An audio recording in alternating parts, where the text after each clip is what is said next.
Friends, welcome in NEET PG 2024 all India quota round 3 की जो choice filling है वो 20 तक आप कर सकते हैं। जैसे कि मॉडिफाइड शेड्यूल जस्ट रिलीज़ हुआ था, वो चॉइस फिलिंग करते समय आपने किन किन पॉइंट्स का जो ध्यान रखना है वो आज हम डिस्कस करेंगे कि आपको जो कोई आपके रैंक के मुताबिक एक प्रॉपर सीट मिल पाए।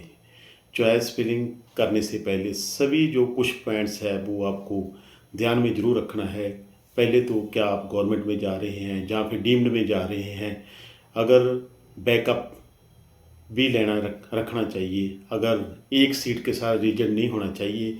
अगर फिर भी आप चाहते हैं कि मैं स्टे में जाना है, स्पेशल स्टे में जाना है, अगर नहीं मिली तो मैं नेक्स्ट ईयर ट्राई करना है, फिर कोई बैकअप रखने की कोई ज़रूरत नहीं, आप अपने मुताबिक चल सकते हैं। परंतु अगर आपने सोच रखा है कि दिस ईयर मैंने तो सीट लेनी है चाहे कोई मिले, क्योंकि अभी मैं नेक्स्ट ईयर स्टडी नहीं करनी, तो फिर जो थर्ड राउंड आपके लिए काफ़ी ज़्यादा इंपॉर्टेंट है।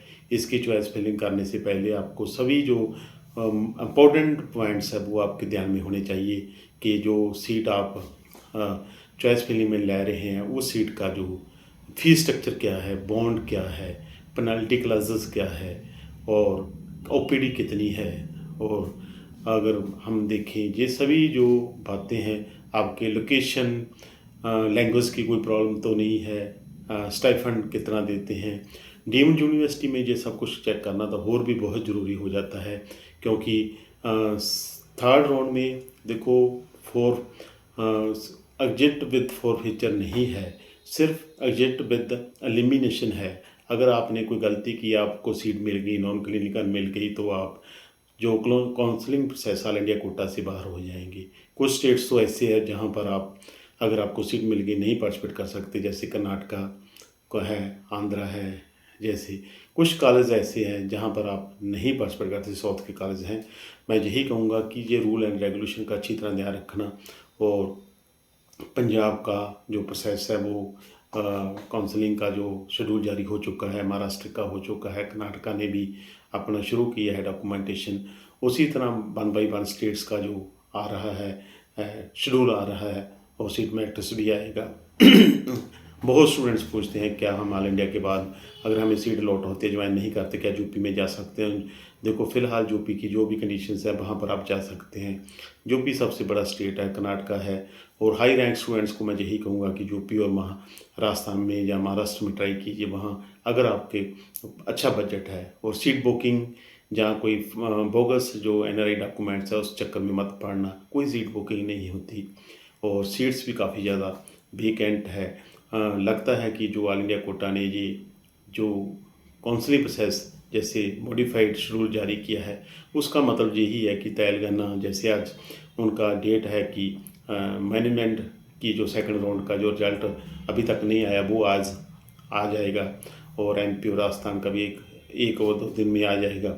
अगर 3 स्टेट से ये भी कंप्लीट होती है तो इससे भी पॉजिटिव शिफ्ट से काफ़ी ज़्यादा चांसेस बनेंगे, क्योंकि इन सभी को सीट एग्जिट करने का ऑल इंडिया कोटा में चांस दिया जाएगा।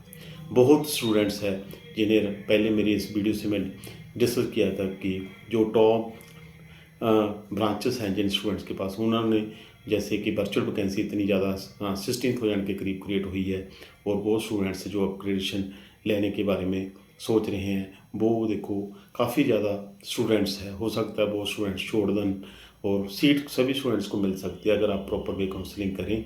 और मैं यही कहूँगा कि जो चॉइस फिलिंग पूरे ध्यान से करनी है। अगर आपने को लगता है कि मुझे सीट तो नहीं मिलनी, फिर भी तो को ट्राई करना चाहिए, देखना चाहिए क्या सिस्टम है, कैसे चलता है, हो सकता है कि आपका भी नंबर आ जाए।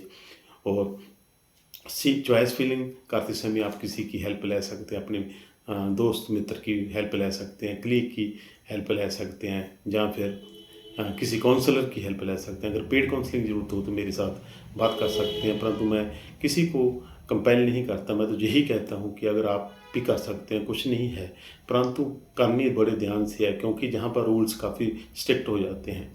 अगर स्टे वैकेंसी राउंड में आप जाना चाहते हैं तो फिर ऐसी सीट मत फिल करना या चॉइस फिल में लेना कि आपको वो सीट मिल गई और आप स्टे वैकेंसी राउंड की जो टर्म्स एंड कंडीशन है उससे बाहर हो जाएंगे। उसका जरूर ध्यान रखना क्या रूल एंड रेगुलेशंस है।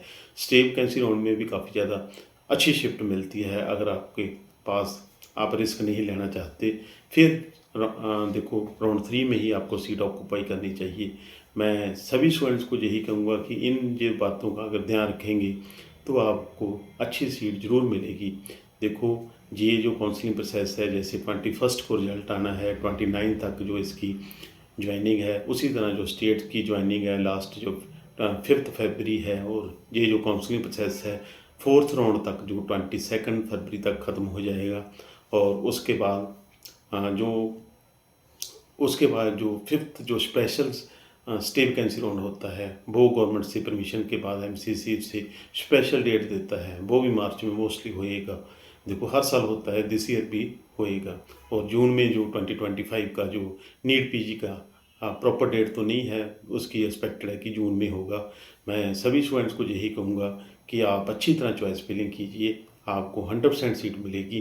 प्रॉपर वे कीजिए आपको, क्योंकि गवर्नमेंट में भी काफ़ी अच्छा सिस्टम है। देखो पहले एमडी-एमएस है, उसके बाद डीएनबी है, उसके बाद डिप्लोमा भी काफ़ी अच्छा है, क्योंकि आप पोस्ट डीएनबी कर सकते हैं।